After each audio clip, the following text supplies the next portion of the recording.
Hello दोस्तों, आप सभी का स्वागत है बृहस्पति कोचिंग में। दोस्तों, इस वीडियो में हम लोग पढ़ने वाले हैं रेड डाटा बुक के बारे में। क्वेश्चन, इस लेसन से क्वेश्चन आने तय होते हैं। ये जो आपका लेसन है ना, जैव विविधता एवं संरक्षण, आप कोई भी पेपर उठा करके देख लीजिए। ऐसा नहीं हम हवा में बातें कर रहे हैं, आप खुद से देखिए और देखेंगे कि आप यहाँ पर से आपको इस लेसन से कुछ न कुछ जरूर क्वेश्चन 2 या 3 नंबर के आते ही आते हैं। जिसमें से सबसे ज्यादा पूछने वाला एक टॉपिक है रेड डाटा बुक। टिप्पणी लिखने को आती है कि रेड डाटा बुक क्या है, या रेड डाटा बुक पर टिप्पणी लिखिए, या मतलब से क्या अभिप्राय है, ऐसे करके क्वेश्चन आते हैं। तो इस वीडियो में हम लोग यही जानेंगे क्या होता है रेड डाटा बुक। नाम से तो पता लगता है किसी किताब का नाम है।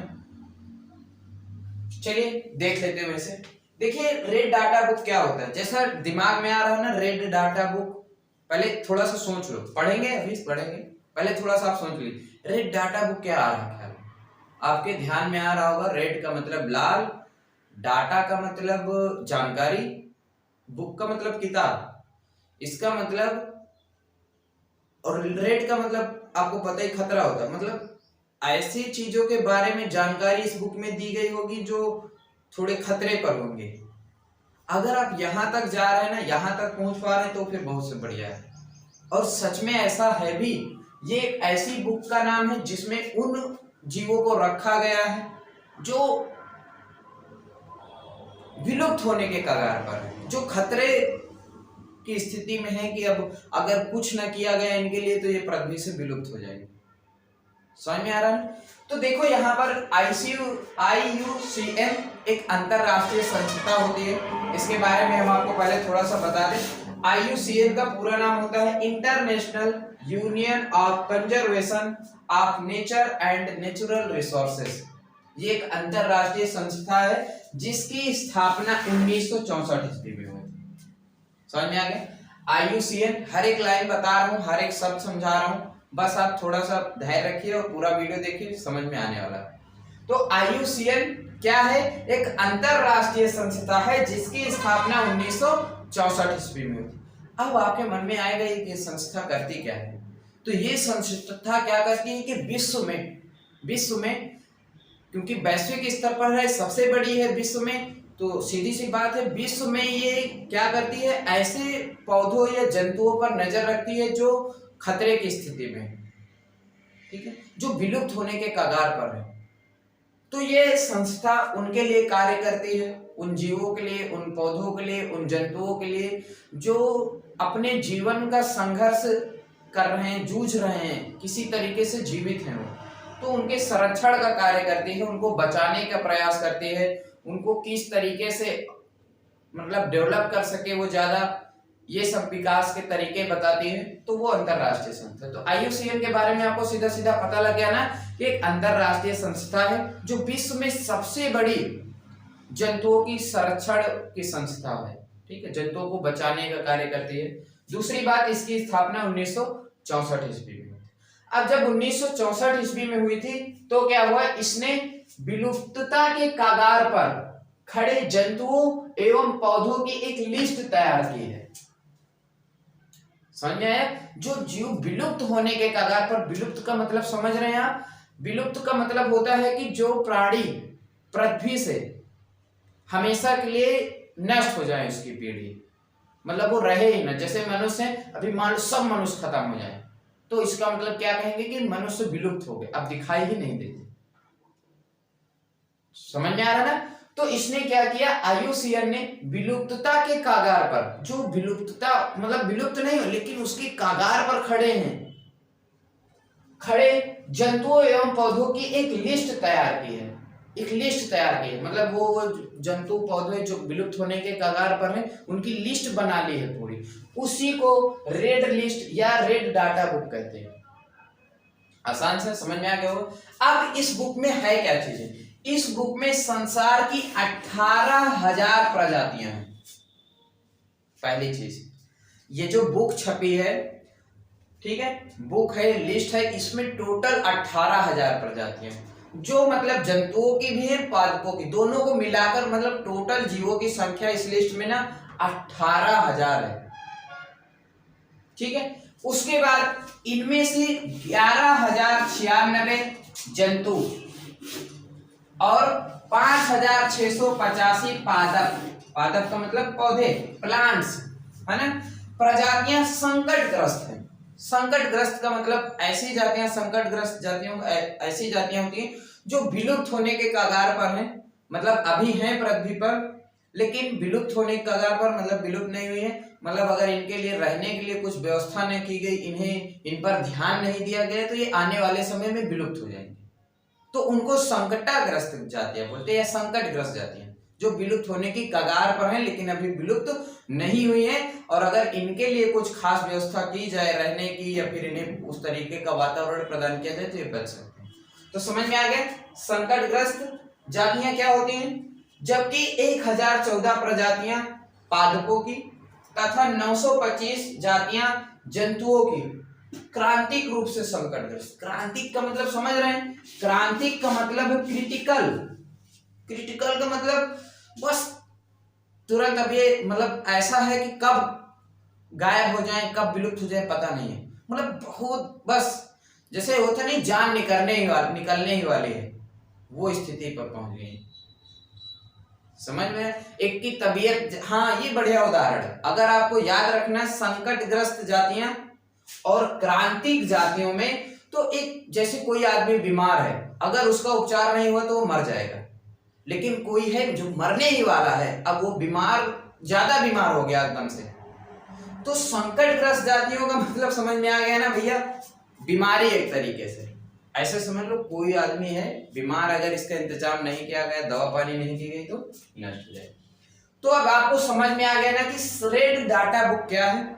रेड डाटा बुक एक लिस्ट है जिसे तैयार किया है IUCN ने। इसने क्या किया है कि जंतुओं के विलुप्त होने के कगार पर जो खड़े हैं उनकी एक लिस्ट बना डाली। उसने पूरे विश्व में सर्वे किया, सर्वेक्षण किए, जानकारी प्राप्त की, और उसी लगा जो जो जीव विलुप्त होने के कगार पर हैं तो उनकी एक लिस्ट बना डाली। इसमें टोटल कितनी है, 18,000 हैं जीव। उसी लिस्ट को हम ही लोग रेड लिस्ट भी बोलते हैं या रेड डाटा बुक भी बोलते हैं, ठीक है। आप रेड लिस्ट की जगह पे लाल लिस्ट भी कर सकते हैं, कोई दिक्कत की बात नहीं, लेकिन ज्यादातर प्रचलित जो नाम है रेड डाटा बुक ही है, लाल लिस्ट नहीं देखने को मिलता है, ज्यादातर इसी नाम से पूछा भी जाता है।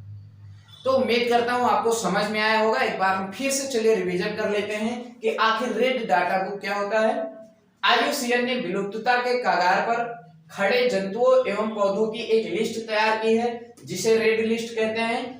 इस बुक में संसार की 18,000 प्रजातियां, ठीक है।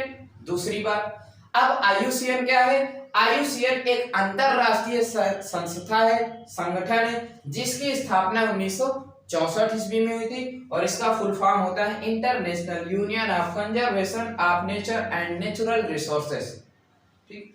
ये पहली बार जो अपनी लिस्ट दी थी ना, उसको दिया था 1969 ईस्वी में, पहली बार लिस्ट प्रकाशित की थी।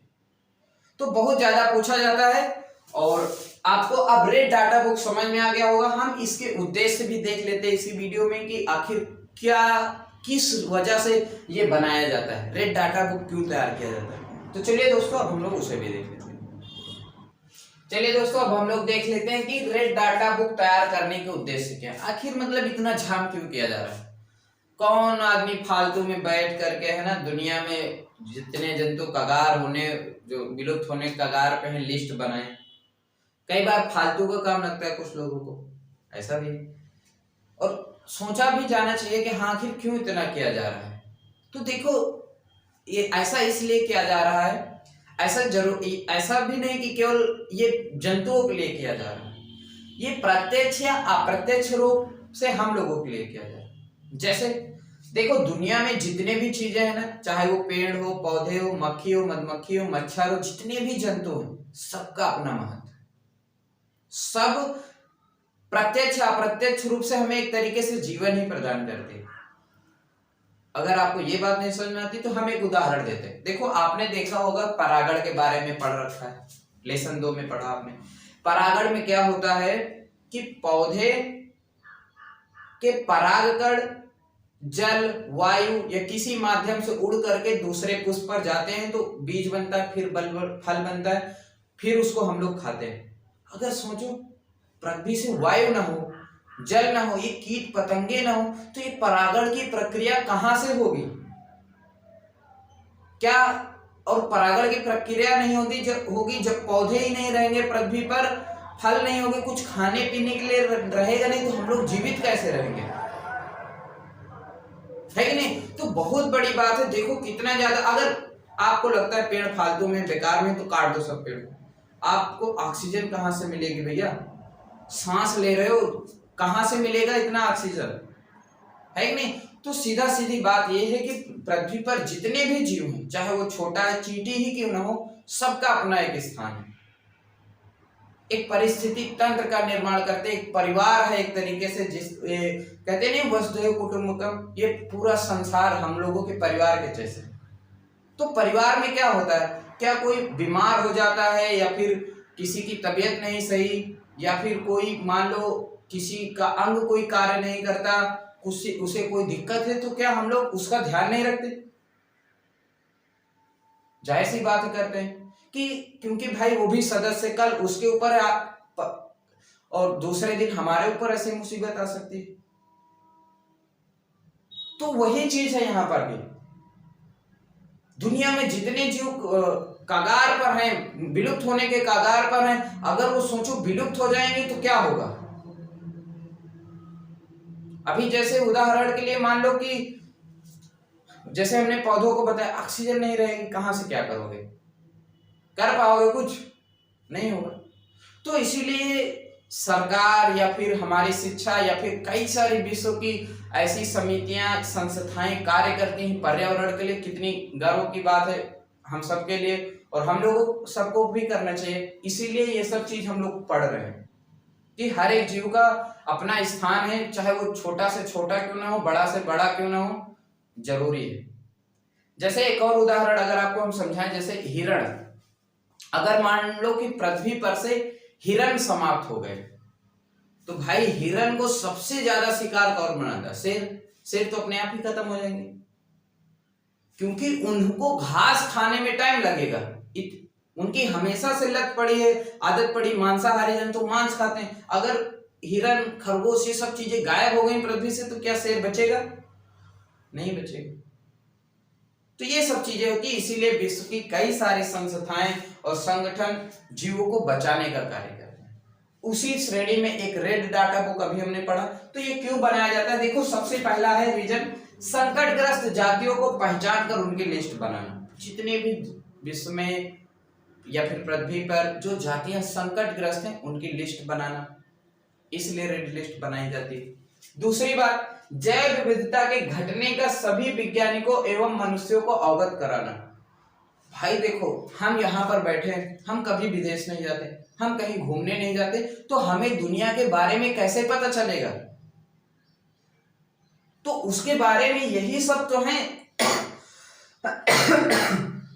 यही सब संस्थाएं हैं जो लिस्ट निकालते हैं, मेहनत करते हैं, कार्य करते हैं, और हम घर पर बैठकर आसानी से उसे टीवी पर या फिर अखबार में पढ़ लेते हैं कि हाँ ये जाति अब विलुप्त होने के कगार पर। हम लोगों को भी कुछ सहयोग करना चाहिए।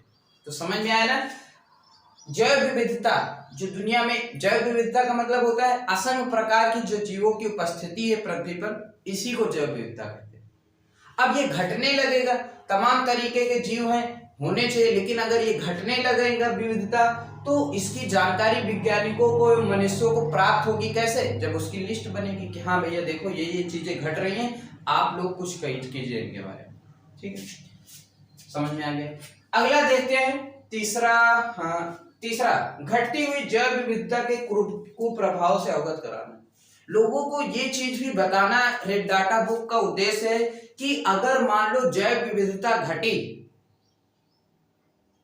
पृथ्वी पर से जीव विलुप्त होना शुरू हुए, तो उसका नुकसान हम लोगों को भरना पड़ेगा। जैसे उदाहरण के लिए मान लिया हमने कि जो सर्पेंटाइना है, सर्पगंधा, सांप के भी इलाज में यूज होता है। तो अगर उदाहरण के लिए मान लो सर्पगंधा गायब हो गया, तो सांप के काटने का इलाज भी गायब हो गया, इसका मतलब है कि नहीं? तो और मसाले, मान लो जो मसाले, हल्दी गायब हो गई और ये क्या स्वाद बचेगा सब्जी खाने में।